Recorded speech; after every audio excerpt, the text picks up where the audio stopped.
Jeppe Green. I lige spillet mod Jan Bro, og I var rigtig tæt på hatten. Der gik det galt. Altså, vi bliver for aftalerne her til sidst. Jeg synes, det er også tydeligt at se på resultatet. Altså, vi er jo med indtil 3-4 minutter før tid, hvor vi så kollapser sammen og brænder for meget, selvfølgelig. I er foran 5 mål i pausen. Anden halvleg.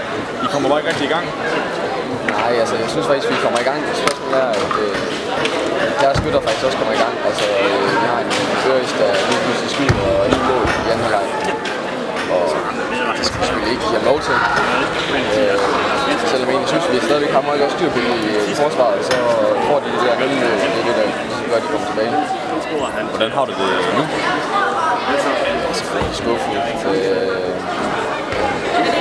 Det er jo ikke et hold, som vi før sæsonen tænkte, dem tager vi point mod, så jeg regner med, at vi får nogle point senere hen.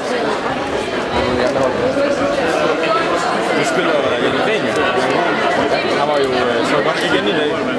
Så du håber, han var inde. Ja, det kunne da være sjovt. Det er jo altid sjovt at få. Hvad er det, lige han er til dig? Bror. Ja.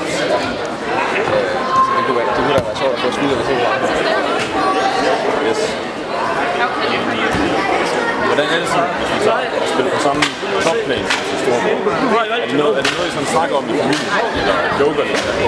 Altså, vi om hver eneste gang, vi skal mødes, men ellers så er det jo meget normalt. Altså, vi snakker selvfølgelig lidt forskellige hold og håndboldsnakker.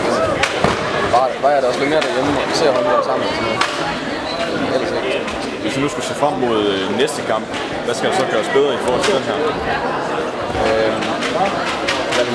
Jeg vil sige, det der med, at vi holder aftalen næste gang, det og så skal vi måske lige snakke sammen. Altså, vi kæmper ikke nok her til sidst, synes jeg heller ikke.